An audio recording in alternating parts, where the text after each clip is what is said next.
స్వాగతం. ముందుగా ముఖ్యాంశాలు. గర్భం దాల్చే ముందు లేదా గర్భధారణ సమయంలో లింగ నిర్ధారణ పరీక్షలు చేయటం పూర్తి నిషేధం. ఆడపిల్ల జననాన్ని రక్షించడం, లింగ వివక్షను అరికట్టడం సమాజంలో ప్రతి ఒక్కరి బాధ్యత. ప్రైవేట్ స్కానింగ్ సెంటర్లు, నర్సింగ్ హోమ్స్ వైద్యులు ఈ చట్టాన్ని ఖచ్చితంగా పాటించాలి. రిజిస్ట్రేషన్లు, రికార్డులు పకడ్బందీగా నిర్వహించకపోతే లైసెన్సు రద్దు చేసి నేర కేసులు నమోదు చేస్తాం. హెచ్చరించిన తిరుపతి జిల్లా కలెక్టర్ డాక్టర్ వెంకటేశ్వర్. శ్రీవారి బ్రహ్మోత్సవాలకు నగరంలో ఏర్పాట్లు బ్రహ్మాండంగా చేయాలి. పారిశుద్ధ్య పనులు మెరుగ్గా చేపట్టాలి. అధికారులను ఆదేశించిన తిరుపతి నగరపాలక సంస్థ కమిషనర్ మౌర్య. అనుకోని సంఘటనలు జరిగినప్పుడు వెంటనే ఉన్నతాధికారులకు తెలియజేయాలి. సకాలంలో తెలియజేయకపోతే చర్యలు తప్పవు. తప్పుడు సమాచారం వ్యాప్తిపై నిజ నిజాలు తెలుపుతూ రిజైండర్లు పంపాలి. సీజనల్ వ్యాధులు ప్రబలకుండా చర్యలు తీసుకోవాలి. అధికారులను ఆదేశించిన తిరుపతి జిల్లా కలెక్టర్ వెంకటేశ్వర్. వార్తల్లోని వివరాలు. తిరుపతి జిల్లాలో లింగ నిర్ధారణ చట్టాన్ని ఉల్లంఘిస్తే కఠిన చర్యలు తప్పవని తిరుపతి జిల్లా కలెక్టర్ వెంకటేశ్వర్ తెలిపారు. మంగళవారం సాయంత్రం స్థానిక కలెక్టరేట్లోని వీడియో కాన్ఫరెన్స్ హాల్లో జిల్లా స్థాయి మల్టీ మెంబర్ అడ్వైజరీ కమిటీ సమావేశం నిర్వహించి దిశానిర్దేశం చేశారు. ఈ సందర్భంగా జిల్లా కలెక్టర్ మాట్లాడుతూ, జిల్లాలో ప్రైవేట్ స్కానింగ్ సెంటర్లను, నర్సింగ్ హోమ్స్ వైద్యులు అనుమతి లేకుండా నడుపుతుంటే వారిపై చట్టరీత్యా చర్యలు తీసుకోబడుతుందని తెలిపారు. ఎట్టి పరిస్థితుల్లోనూ లింగ నిర్ధారణ పరీక్షలకు పాల్పడరాదని, చట్టాన్ని ఉల్లంఘిస్తే కఠిన శిక్షలుంటాయని తెలిపారు. క్షేత్రస్థాయిలో ఉన్న ఏఎన్ఎంలు, ఆశా వర్కర్లు గర్భిణులకు వైద్య సేవలు అందించే సమయంలో వారికి లింగ వివక్షతపై పూర్తి స్థాయిలో అవగాహన కల్పిస్తూ, సృష్టికి స్త్రీ పురుషులు ఇద్దరూ సమానమని, లింగ నిర్ధారణ పరీక్షలు చట్టరీత్యా నేరమని, అటువంటి చర్యలకు పాల్పడకూడదని అవగాహన కల్పించాలన్నారు. జిల్లాలో జన్మిస్తున్న మగ ఆడ శిశువుల నిష్పత్తి ప్రస్తుతం 10:901 ఉందని, ఈ సంఖ్య క్రమేపీ తగ్గిపోతే భవిష్యత్తులో ప్రమాదకరమని, కావున ప్రజలు లింగ నిర్ధారణకు పాల్పడరాదని, ఎవరైనా ఇటువంటి చర్యలకు పాల్పడితే తొలిసారి 10,000 రూపాయల జరిమానాతో పాటు 3 సంవత్సరాలు కారాగార శిక్ష ఉంటుందని, అలాగే ఈ చర్యలకు మళ్లీ పాల్పడితే శిక్షలు తీవ్ర స్థాయిలో ఉంటాయని హెచ్చరించారు. శ్రీకాళహస్తి నందు ప్రమాదకరంగా 1000 మంది మగ శిశువులకు 629 ఆడ శిశువులు మాత్రమే జన్మిస్తున్నారని, శ్రీకాళహస్తి అన్ని ప్రభుత్వ, ప్రైవేటు ఆసుపత్రులందు విచారణ కమిటీ వేసి కారణాలు విశ్లేషించి పూర్తి నివేదికను 4 వారాల్లోపు సమర్పించాలని జిల్లా వైద్య ఆరోగ్య శాఖ అధికారిని ఆదేశిస్తూ, జిల్లాలో స్కానింగ్ సెంటర్లపై నిఘా పెంచి ఎక్కడైనా లోపాలు ఉంటే వారిపై కఠిన చర్యలు తీసుకోవాలని ఆదేశించారు. జిల్లాలో ప్రైవేట్ స్కానింగ్ సెంటర్లు, నర్సింగ్ హోమ్స్ వైద్యులు ఈ చట్టాన్ని ఖచ్చితంగా పాటించాలని, రిజిస్ట్రేషన్లు, రికార్డులు పకడ్బందీగా నిర్వహించకపోతే లైసెన్సు రద్దు చేసి నేర కేసులు నమోదు చేస్తామని తెలిపారు. ఆడపిల్ల జననాన్ని రక్షించడం, లింగ వివక్షను అరికట్టడం సమాజంలో ప్రతి ఒక్కరి బాధ్యత అని కలెక్టర్ పేర్కొన్నారు. మారుమూల గ్రామాలలో ఉన్న ప్రజలకు PCPNDT చట్టం అమలు పరిచే విధానంపై పూర్తి స్థాయిలో అవగాహన కల్పించి మరింత బలోపేతం చేయాలని సంబంధిత అధికారులను ఆదేశించారు. ఈ కార్యక్రమంలో జిల్లా వైద్య ఆరోగ్య శాఖ అధికారి doctor Balakrishna Nayak, DCHS doctor Anandamurthy, DIO Shanthikumari, ఇతర అధికారులు, NGO మెంబర్స్, కమిటీ మెంబర్స్ తదితరులు పాల్గొన్నారు. శ్రీవారి బ్రహ్మోత్సవాలకు నగరంలో ఏర్పాట్లు బ్రహ్మాండంగా చేయాలని, పారిశుద్ధ్య పనులు మెరుగ్గా చేపట్టాలని నగరపాలక సంస్థ కమిషనర్ మౌర్య అధికారులను ఆదేశించారు. శ్రీవారి బ్రహ్మోత్సవాల నేపథ్యంలో నగరంలో పారిశుద్ధ్యం తదితర అంశాలపై మంగళవారం నగరపాలక సంస్థ TTD అధికారులతో కమిషనర్ సమీక్షా సమావేశం నిర్వహించారు. నగరంలోని అన్ని ప్రాంతాల్లో TTD నగరపాలక సంస్థ అధికారులు సమన్వయం చేసుకుని పారిశుద్ధ్య పనులు మెరుగ్గా చేపట్టాలని అధికారులను ఆదేశించారు. భక్తుల సంచారం ఎక్కువగా ఉన్న ప్రాంతాల్లో మొబైల్ టాయిలెట్స్ ఎక్కువగా ఏర్పాటు చేయాలని తెలిపారు. అలాగే ప్రధాన కూడలలో విద్యుత్ దీప అలంకరణలు చేయాలని అధికారులను ఆదేశించారు. ఫుట్పాత్లకు రంగులు వేయాలని, డివైడర్ల మధ్యలో మొక్కలు నాటి అందంగా తీర్చిదిద్దాలని అన్నారు. అదనంగా సిబ్బందిని ఏర్పాటు చేసుకుని నగరంలో బ్రహ్మోత్సవ ఏర్పాట్లు బ్రహ్మాండంగా ఉండేలా అధికారులు సమన్వయం చేసుకుని చేయాలని అన్నారు.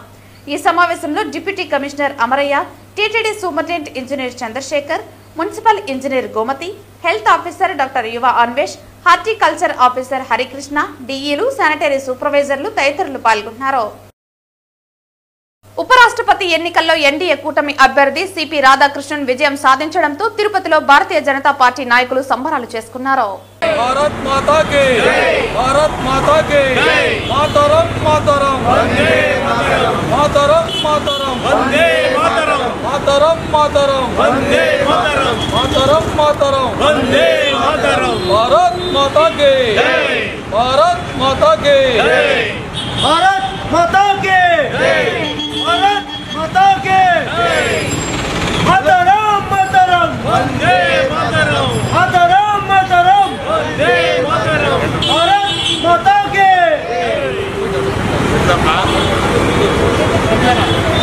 భారత్ మాతా కీ భారత్ మాతా కీ భారత్ మాతా కీ భారత్ మాతా కీ తిరుపతి జిల్లాలో అనుకోని సంఘటనలు జరిగినప్పుడు వెంటనే ఉన్నత అధికారులకు తెలియజేయాలని తిరుపతి జిల్లా కలెక్టర్ వెంకటేశ్వర్ అధికారులను ఆదేశించారు.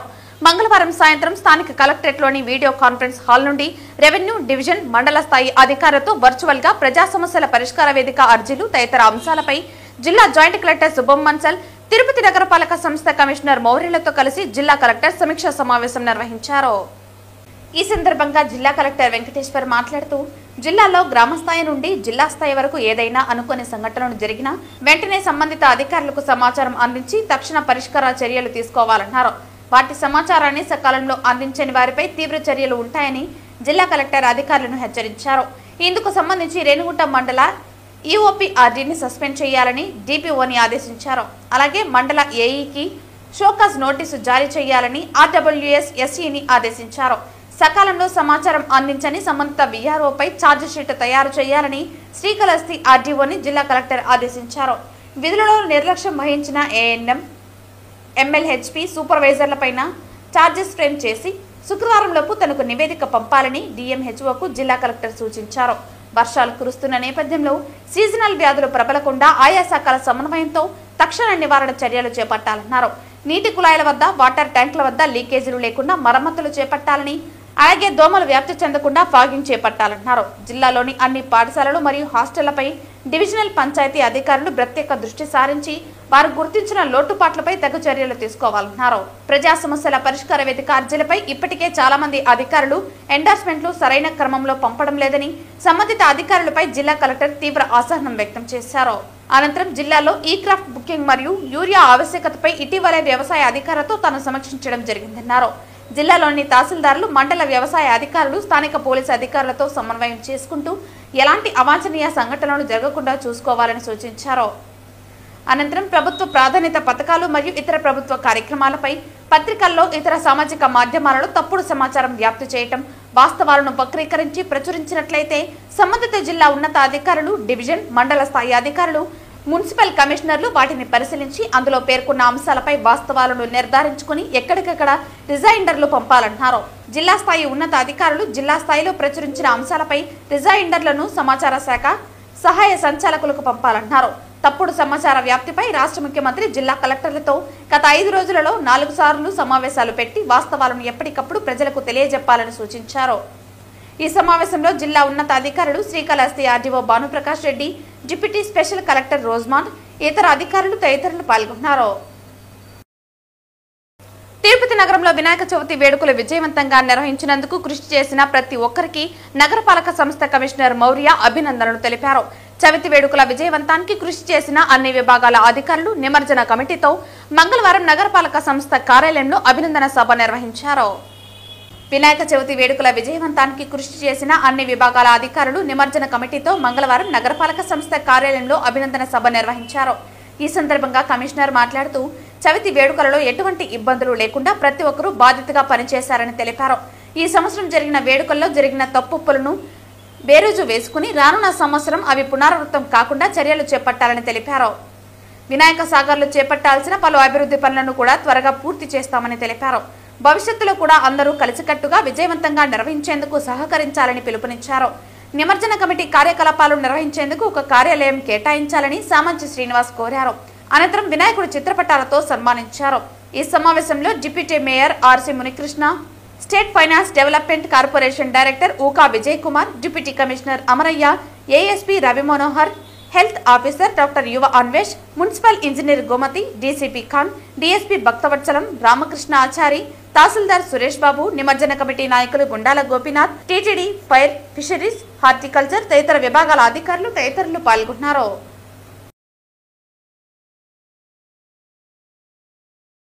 ఈ నెల 12 నుంచి 14వ తేదీ వరకు టీటీడీ సౌజన్యంతో స్థానిక మహతి ఆడిటోరియం నందు శ్రీకృష్ణ దేవరాయ కళా దర్బార్ వేదికపై రాయలసీమ రంగస్థలి, స్వర్ణోత్సవ, నృత్య కళోత్సవాలు వైభవంగా జరగనున్నాయి. ఈ కళోత్సవాల గోడపత్రికలను మంగళవారం గాంధీ రోడ్డులోని భారతీయ మజ్దూర్ సంఘ్ కార్యాలయం నందు బీఎంఎస్ జిల్లా అధ్యక్షులు ఆకుల సతీష్, రంగస్థలి చైర్మన్ గుండాల గోపీనాథ్ రెడ్డి ముఖ్య అతిథులుగా హాజరై ఆవిష్కరించారు. 3 రోజుల పాటు జరిగే ఈ కళోత్సవాలలో 2 తెలుగు రాష్ట్రాల నుంచి అనేక మంది కళాకారులు పాల్గొననున్నారు. పలువురు సీనియర్ కళాకారులకు అవార్డులను ప్రదానం చేయనున్నారు. నగర ప్రజలు ఈ రాయలసీమ రంగస్థలి స్వర్ణోత్సవ కళా నృత్యోత్సవాలను నగర ప్రజలు విజయవంతం చేయాలని కోరారు. ఈ కార్యక్రమంలో కళాకారులు కెఎన్ రాజా, తొండమనటి సుబ్రహ్మణ్యం రెడ్డి, కరణాతం మురళీకృష్ణ, పురోహితులు సురేష్ స్వామి, కొట్టే సుబ్రహ్మణ్యం రెడ్డి తదితరులు పాల్గొన్నారు. ఆకుల సుబ్రహ్మణ్యం గారు ఇది స్టార్ట్ చేశారు 1990లో. అప్పటి నుంచి దీనిలో దిగ్విజయంగా ప్రతి సంవత్సరము చేస్తున్నారు. మహతిలో ఇటువంటి ప్రోగ్రామ్స్ అన్నీ ఎప్పటికీ అవుతూ ఉండాలని సంతోషంగా మేము కూడా చెప్పుకుంటున్నాము. 12th 13th అప్పుడు అవుతుంది ప్రోగ్రాము. అందరూ వచ్చేయాలి, దీనికి అందరూ వచ్చి ఆదరించాలా ఇటువంటి ప్రోగ్రామ్స్ని. రంగస్థలి 1990లో ఆనాటి తిరుపతి పట్టణ కాంగ్రెస్ అధ్యక్షులు శ్రీయుతులు స్వర్గీయ ఆకుల సుబ్రహ్మణ్యం గారు దీన్ని స్థాపించారు. వారే 3 రోజుల పాటు కార్యక్రమం నిర్వహణకంతా కూడా ఖర్చులతో కూడినటువంటిది ఆయనే భరించి దాన్ని నిర్వహించేవారు. అది ఇప్పుడు 35వ సంవత్సరం అయింది. ఈ గోడ పత్రిక ఆవిష్కరణ వారి కుమారులైనటువంటి శ్రీయుతులు ఆకుల సతీష్ కుమార్ గారు ఆవిష్కరించారు. మా చైర్మన్ గుండాల గోపీనాథ్ రెడ్డి గారు ఎంతో శ్రమపడి ప్రతి ఏటా కూడా బ్రహ్మాండంగా మహతి కళాక్షేత్రంలో 3 రోజుల పాటు ఈ శాస్త్రీయ జానపద నృత్య కళోత్సవాలను అత్యంత వైభవంగా నిర్వహిస్తూ ప్రేక్షక ఆదరణ పొందాడు. అదే కాకుండా మేము ప్రతి శనివారం కూడా నగర సంకీర్తనం శ్రీ వెంకటేశ్వర స్వామి వారి యొక్క భజన కళారూపాలతో ప్రతి శనివారం నగర వీధుల్లో సంచారం జరుగుతూ ఉంటుంది. ఏమంటే కృష్ణదేవరాయలు ఆ రోజుల్లో స్వామివారికి ఎన్నో బంగారు ఆభరణాలు ఇచ్చి ఆయన భక్తిని చాటుకున్నారు. ఆయన పేరుతో ప్రతి ఏటా మేము ఈ మహతి కళాక్షేత్రంలో నిర్వహిస్తూ ఉన్నాం. ఈ సంవత్సరం 12, 13, 14 సెప్టెంబర్ మాసంలో జరుగుతున్నాయి. అంటే శుక్రవారం, శనివారం, ఆదివారం 3 రోజులు. ప్రతిరోజు ఉదయం 9:30 నుంచి రాత్రి 9:00 వరకు ఈ కార్యక్రమాలు జరుగుతాయి. మన 2 తెలుగు రాష్ట్రాల నుంచి ఎంతో దూరం నుంచి శ్రమపడి ఈ బాలబాలికలు ఈ నృత్య కళోత్సవాలు పాల్గొంటున్నారు. నగరవాసులంతా వచ్చి ఈ కార్యక్రమాలను తిలకించి ఈ బాలబాలికలను ఆశీర్వదిస్తారని మరీ ప్రార్థిస్తూ ఉన్నాం. తిరుపతి నగరంలోని గాంధీ భవన్ పరిసరాలతో పాటు అలిపిరి ప్రాంతాల్లో పారిశుద్ధ్య పనులను నగరపాలక సంస్థ కమిషనర్ మౌర్య మంగళవారం ఉదయం పరిశీలించారు. గాంధీ భవన్ లో బోరు మరమ్మతులు చేయించాలని, పారిశుద్ధ్యం మెరుగ్గా చేయించాలని భవన్ సభ్యులు కోరారు. కాలువల్లో చెత్త లేకుండా తొలగించాలని, బోరు మరమ్మతులు చేసి మురికి నీరు వెళ్లే పైప్లైన్ బాగు చేయాలని అధికారులను ఆదేశించారు.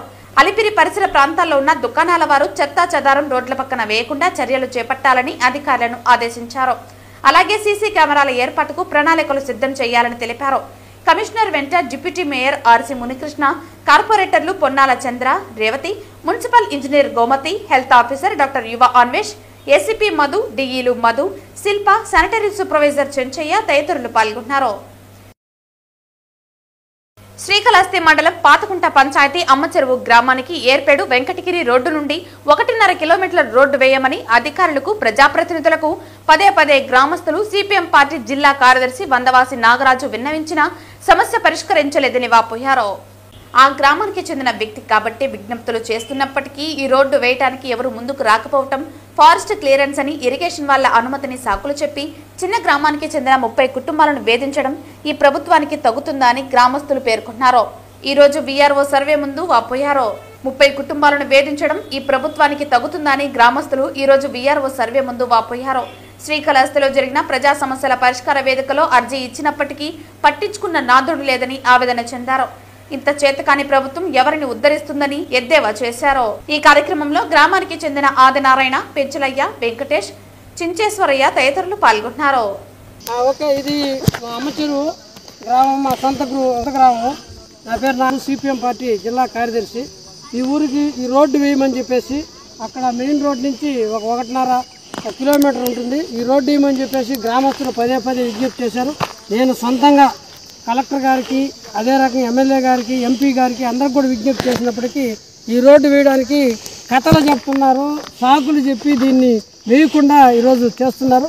మేము పెద్ద అభివృద్ధి చేస్తామని చెప్తున్నారు. పవన్ కళ్యాణ్ గారు నేను పంచాయతీలను ఉద్ధరించేస్తాను అని చెప్పినాడు. ఇది అంతా మొత్తంలో ఈడ్స్ కొడితే 50 లక్షలు కూడా కాదు. ఈ రోడ్డుకి సంబంధించి అటేమో ఇరిగేషన్ వాళ్ళు చెరువు గీలేదని అంటారు, ఇటేమనంటే ఫారెస్ట్ వాళ్ళు తెచ్చని అంటారు. ఇప్పుడు సుప్రీంకోర్టు ఫారెస్ట్ లేదు ఏమీ లేదు రోడ్లు వేసుకోవచ్చు అని చెప్తా ఉంటే అవస్థ పడుతున్నారంటే మామూలు అవస్థ పడలేదు. ఈ గ్రామ రైతులు ఈ పేదలందరూ కూడా ఇక్కడ వ్యాపారాలు చిన్న చిన్న చేసుకుని బతికేవాళ్ళు, రైతులు పోవడానికి కానీ స్కూల్ పిల్లలు ఈ స్కూల్కి వెళ్ళడానికి కానీ చాలా అవస్థపడుతున్న పరిస్థితి చూస్తున్నాం. దీన్ని కూడా చేయలేని ఈ ప్రభుత్వం ఇంక దేనికి ఉపయోగపడుతుందని నేను అడుగుతున్నాను. మన కాళహస్తిలో ఎమ్మెల్యే గారు చాలా గొప్పగా కలెక్టర్ గారిని పిలిపించి నేను మొత్తం కూడా ఇవన్నీ పరిష్కరిస్తానని చెప్పి కుప్పలుగా వచ్చి ఇచ్చారు. దాంతో నేను కూడా పోయి ఇచ్చిన ఆ దానికి ఇప్పుడు వచ్చి ఏమీ గతి లేకుండా పంచాయతీరాజ్ వాళ్ళు ఒక ఎండార్స్మెంట్ ఇచ్చారు. ఇది ఫారెస్ట్ వాళ్ళు అనుమతి కావాలి, ఇరిగేషన్ వాళ్ళు అనుమతి కావాలి, 90 లక్షలు అవుతుంది, 2.5 కిలోమీటర్ అవుతుంది. ఈ రకంగా మాటలు చెప్పుకొని చేస్తున్నారు. ప్రజలు మాత్రం చాలా అసహించుకున్న పరిస్థితి ప్రభుత్వ పాలనకు సంబంధించి. ఎప్పటికైనా ఈ ప్రభుత్వం స్పందించి ఈ గ్రామానికి రోడ్డు వేస్తే స్కూల్ పిల్లలు వెళ్ళడానికి కానీ వృద్ధులు వెళ్ళడానికి కానీ ఈ రోడ్డు నుంచి పక్క తిమ్మారం అర్జునవాడ అనేకమైన ప్రజలు ఈ పక్క ఈ రోడ్డు దగ్గరగా ఉంటుందని షార్ట్ కట్గా ఉంటుంది వెళ్తున్నారు. ఈ పక్కన ఎంపీల ఆసుపత్రి ఉంది, దానికి పోయే వాళ్ళు కూడా ఈ రూట్లోనే పోతుంటారు. ఇక్కడ ఏదైనా ప్రమాదం జరిగితే చిన్న వర్షం పడినా మొత్తం జారి పడిపోతున్న పరిస్థితి ఉంది. వెంటనే అమ్మ చెరువు గ్రామానికి, ఇది కాళహస్తి మండలం ఈ పాతగుంట పంచాయతీలో ఉన్న ఈ గ్రామానికి రోడ్డు వేయాలని చెప్పి ఇక్కడ గ్రామస్తుల తరఫున చేస్తున్నాం. లేకపోతే తీవ్రంగా రాబోయే కాలంలో దీని మీద ఆందోళన చేయాల్సి వస్తుందని చెప్పి హెచ్చరిక చేస్తా ఉన్నాం. నగరి టవర్ క్లాక్ సెంటర్ వద్ద వైఎస్ఆర్ విగ్రహానికి మాజీ మంత్రి ఆర్కే రోజా పూలమాలలు వేసి నివాళులర్పించారు. ఈ సందర్భంగా అన్నదాత పోరులో భాగంగా రైతన్నకు బాసటగా వైఎస్ఆర్ కాంగ్రెస్ పార్టీ ఆధ్వర్యంలో నిరసన కార్యక్రమం నిర్వహించారు. ఈ సందర్భంగా అన్నదాత పోరులో భాగంగా రైతన్నకు బాసటగా వైఎస్ఆర్ కాంగ్రెస్ పార్టీ ఆధ్వర్యంలో నిరసన కార్యక్రమం నిర్వహించారు. ఎరువుల బ్లాక్ మార్కెట్ ను నియంత్రించాలని డిమాండ్ చేశారు. రైతుల పంటలకు గిట్టుబాటు ధర కల్పించాలని కోరారు. రైతన్నకు అండగా నిలుస్తూ నగిరి నియోజకవర్గ వైఎస్ఆర్ కాంగ్రెస్ పార్టీ ఆధ్వర్యంలో ఈ నిరసన కొనసాగింది. తర్వాత రైతుల సమస్యలను వినతిపత్ర రూపంలో ఆర్డీఓకి అందజేశారు.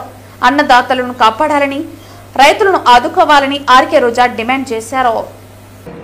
ఈరోజు ఆంధ్రప్రదేశ్లో కూటమి ప్రభుత్వం అధికారంలోకి వచ్చాక ఏ విధంగా మహిళల్ని, రైతుల్ని, విద్యార్థుల్ని మూకుమ్మడిగా అందరినీ కూడా నిలువునా మోసం చేస్తున్నారో మీరు అందరూ గమనిస్తున్నారు.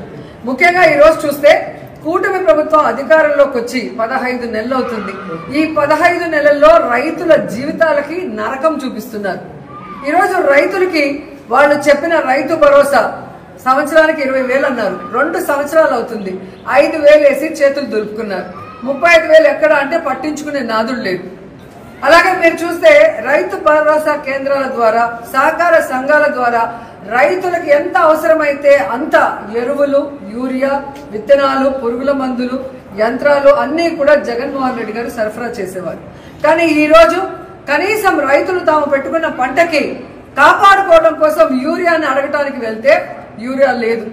మరి కేంద్రం ఇచ్చిన లక్షల టన్నుల యూరియా ఏమైంది రైతులకు ఇవ్వకుండా అంటే ఈరోజు తెలుగుదేశం పార్టీ నాయకులు, వ్యాపారస్తులు కుమ్మక్కై దాన్ని బ్లాక్ మార్కెట్ లో అమ్మేసి ఈరోజు ఏ విధంగా రైతుల జీవితాలతో చెలగాటమాడుతున్నారో మీ అందరూ కూడా గమనిస్తున్నారు. ముఖ్యంగా నా నియోజకవర్గం నగరి గురించి నేను చెప్తాను. స్టేట్ అంతా ఎలా జరుగుతుందో మీకే అర్థమవుతుంది. ఎందుకంటే ఈ రోజు నగరి నియోజకవర్గంలో నిన్నటి వరకు రైతులకు కావాల్సిన యూరియా ఇవ్వకుండా దాన్ని బ్లాక్ మార్కెట్ లో అమ్ముకుంటే రైతులు విధిలేని పరిస్థితిలో తమిళనాడుకు వెళ్లి కనకమ్మ సత్రంలో, అలాగే పల్లిపట్టులో, తిరుత్తనిలో, ఎన్నెల్కండ్రిగలో, పొద్దుటూరులో ఈరోజు వెళ్లి ఎక్కువ డబ్బుకి మరి ఈరోజు కొనుక్కొని ట్రాన్స్పోర్ట్ ఛార్జెస్ మళ్లీ కూడా దాని మీద భారీగా వేస్తే ఈరోజు రైతన్నలు వెన్నెముక విరిగిపోయే విధంగా, అంటే ఈ వెన్నుపోటు రాజకీయాలు చేసే చంద్రబాబు నాయుడు ఆఖరికి మామతో పాటు రైతులు కూడా ఎలా వెన్నుపోటు పొడిచారో ఒకసారి చూసుకోండి. ఎందుకంటే ఆయన వ్యవసాయం దండగాని తన మనసులోని మాట బుక్ రాసిన గొప్ప మేధావి. అలాంటి వాడిని నమ్మినందుకు ఈరోజు రైతన్నల జీవితాలు సర్వనాశనం చేశారనేది మీరు అర్థం చేసుకోవాలి. ఎందుకంటే యూరియా ఒకటే కాదు, చంద్రబాబు నాయుడు, పవన్ కళ్యాణ్ అధికారంలోకి వచ్చాక ఈరోజు రైతులకు ఇవ్వాల్సిన రైతు భరోసా లేదు, పంటల బీమా లేదు, అలాగే ఈ క్రాప్ లేదు, అలాగే రైతులకి పండించిన పంటకి గిట్టుబాటు ధర లేదు, మిర్చికి లేదు, పొగాకు లేదు, ఉల్లికి లేదు, చీనీకి లేదు, మామిడికి లేదు, వరికి లేదు. మరి ఎందుకు ఈ ప్రభుత్వం? దేనికి వీళ్ళకి పదవులు? చేతగానితనం ఉన్న వీళ్ళకి ప్రభుత్వం నడిపించడం చేత కాకపోతే దిగిపోవచ్చు కదా. మొదటిసారి ముఖ్యమంత్రి అయిన జగన్మోహన్ రెడ్డి గారు ఎలా రైతు భరోసా కేంద్రాలు తీసుకొచ్చారు, రైతులకి వాళ్ళ గ్రామాల్లోనే అన్ని ఎలా అందించి వాళ్ళకి అన్ని రకాలుగా అండగా నిలబడ్డారు. మీరెందుకు ఈరోజు ఇంత సీనియారిటీ ఉందంటారు? 4 సార్లు ముఖ్యమంత్రి అయిన మీకు ఎందుకు రైతుల్ని కాపాడుకోలేకపోతున్నారు? రైతు సమస్యలు ఎందుకు తీర్చలేకపోతున్నారని అడుగుతున్నారు. చిత్తూరు పట్టణంలో పెద్ద ఎత్తున తనిఖీలు చేపట్టిన 2 town police inspector Netti Kantaiah Chittoor sub divisional SP Sainath పర్యవేక్షణలో తన సిబ్బందితో కలిసి ప్రత్యేక ఆపరేషన్ నిర్వహించారు. ఈ సందర్భంగా అనుమతి లేకుండా రవాణా అవుతున్న సుమారు 4 లక్షల విలువైన బాణసంచా సామగ్రితో కూడిన ఒక ఐచర్ వాహనంను గుర్తించి స్వాధీనం చేసుకున్నారు. ఈ రోజు సాయంత్రం 4 గంటల సమయంలో చెన్నై బెంగళూరు జాతీయ రహదారిపై అక్రమ రవాణాపై నిఘా పెట్టిన చిత్తూరు 2 టౌన్ పోలీస్ ఇన్స్పెక్టర్ నెట్టి కంటయ్యకి అందిన సమాచారం మేరకు తమిళనాడు రాష్ట్రంలోని శివకాశి నుండి ఎటువంటి చట్టపరమైన లైసెన్సులు లేకుండా చిత్తూరు, తిరుపతి, శ్రీకాళహస్తి, నాయుడుపేట ప్రాంతాలకు తరలిస్తున్న TN25CH 9673 ఐచర్ వాహనాన్ని జిల్లా పోలీస్ ట్రైనింగ్ సెంటర్ వద్ద సిబ్బందితో కలిసి అడ్డుకున్నారు. ఈ వాహనంలో సుమారు 70 బాణాసంచా బాక్సులు స్వాధీనం చేసుకున్నారు. వీటి విలువ సుమారు 4 లక్షలు ఉంటుందని తెలిపారు. బాణాసంచా అక్రమ రవాణాలో పాల్గొన్న 2 వ్యక్తులను అదుపులోకి తీసుకున్నారు. ఈ ఆపరేషన్ లో HC Sudheer, Babureddy, PC Rajesh, Subrahmanyam, HG భాష, నాగరాజు తదితరులు పాల్గొన్నారు. ఇద్దరిని అదుపులోకి తీసుకుని పోలీస్ స్టేషన్ కు తరలించి కేసు నమోదు చేసి దర్యాప్తు చేస్తున్నామని తెలిపారు. బాణాసంచా వంటి అధిక ప్రమాదమైన పదార్థాలను అక్రమంగా రవాణా చేయటం చట్ట విరుద్ధమే కాకుండా ప్రజల ప్రాణాలకు ముప్పని, ఇటువంటి చర్యలను ఎట్టి పరిస్థితుల్లోనూ సహించబోమని, ఇలాంటి అక్రమ రవాణాలో పాలు పంచుకునే వ్యక్తులపై కఠిన చర్యలు తప్పవని 2 టౌన్ ఇన్స్పెక్టర్ స్పష్టం చేశారు. ఈ రోజు ఉదయం వీఐపీ విరామ దర్శన సమయంలో పలువురు ప్రముఖులు తిరుమల శ్రీవారిని దర్శించుకున్నారు. తెలంగాణ మంత్రి పొన్నం ప్రభాకర్ గౌడ్, తెలంగాణ ఎమ్మెల్యే సిహెచ్ మల్లారెడ్డి, భారత మహిళా క్రికెటర్ నల్లపురెడ్డి శ్రీచరణి శ్రీ వెంకటేశ్వర స్వామివారిని దర్శించుకున్నారు.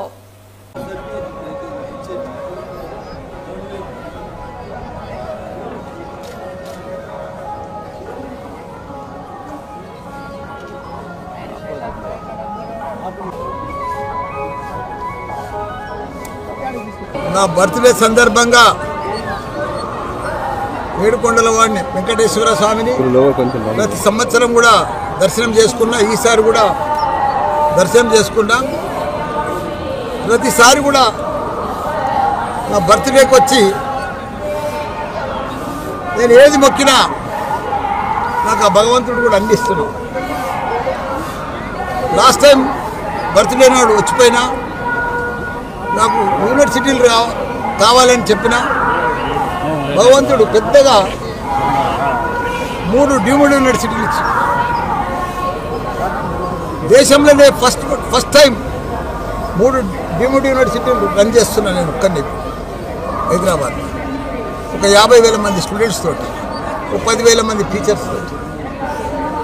అదే మాదిరిగా రాజకీయంలో కూడా గత 84 సంది వస్తున్నా నేను ఎంపీ కావాలనుకున్నా. నేను అనుకోలే కూడా, దేవునికి మొక్కలే కూడా, కానీ ఎంపీ చేసాడు. భగవంతుడు మినిస్టర్ కూడా చేసేసాడు. మళ్ళీ ఇప్పుడు ఎమ్మెల్యే కూడా చేసాడు. కానీ ఇప్పుడు భగవంతుని ఏం కోరుకున్నా అంటే మళ్ళీ మా కేసీఆర్ సీఎం కావాలని. ఎందుకంటే ఆయన గత 10 సంవత్సరాలు దేశంలోనే ఒక చరిత్ర సృష్టించాడు. ఒక ఆదర్శ రాష్ట్రంగా తీర్చిదిద్దింది భారతదేశంలో. తెలంగాణ అంటే ఒక అన్నపూర్ణ రాష్ట్రంగా తీర్చిదిద్దింది. ప్రతి దాంట్లో కూడా 12,769 గ్రామాలు ఉంటాయి తెలంగాణలో. ప్రతి గ్రామానికి డంపింగ్ యార్డు, గ్రేవ్ యార్డు, తాగునీరు, సాగునీరు, 24 గంటల కరెంటు. అసలు అభివృద్ధి కూడా ఎక్కడ లేదు దేశంలో. అట్లా చేసి కాకపోతే మా కేటీఆర్ గారు కూడా 3 లక్షల ఉద్యోగాలు ఉండే ఐటీ పరిశ్రమలు, 9 లక్షల ఉద్యోగాలు తీసుకున్నారు. ప్రపంచంలో ఉన్న మల్టీనేషనల్ కంపెనీలన్నీ కూడా మన హైదరాబాద్ తీసుకొచ్చారు. ఒకనాడు ఐటీ అంటే బెంగళూరు ఉండే, దాన్ని కూడా బీట్ చేసే పరిస్థితికి తీసుకొచ్చారు. రియల్ ఎస్టేట్ అయితే ఇండియాలోనే నెంబర్ 1 ఉండే. అలాంటిది ఇప్పుడు చూస్తే ఆగమాగం.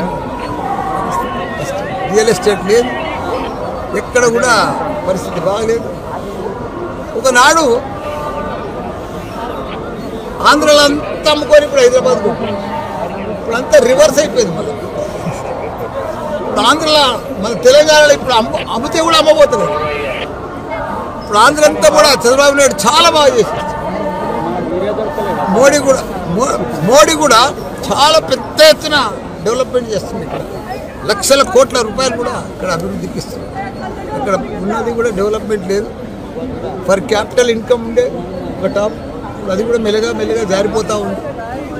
కాబట్టి అందుకే మళ్ళీ మా కేసీఆర్ వస్తే పాత రోజులు వస్తాయని స్వామి ఆశీర్వచనం అందరిపై ఉండి అందరూ సుఖ సంతోషంతో ఉండి సమృద్ధి వర్షాలతో పాటి పంటలతో ఆరోగ్యంతో ఉండాలని భగవంతుని ప్రార్థించుకున్నాను.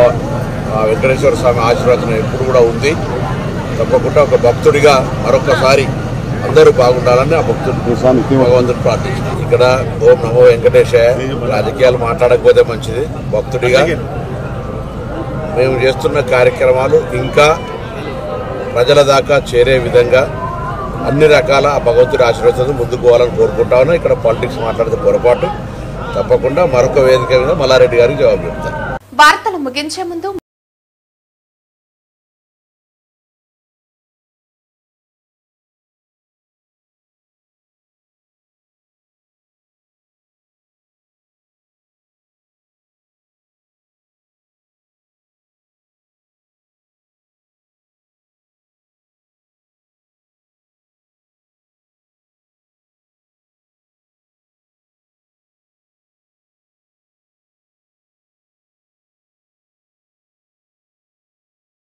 బ్రహ్మాండంగా చేయాలి, పారిశుద్ధ్య పనులు మెరుగ్గా చేపట్టాలి, అధికారులను ఆదేశించిన తిరుపతి నగరపాలక సంస్థ కమిషనర్ మౌర్య.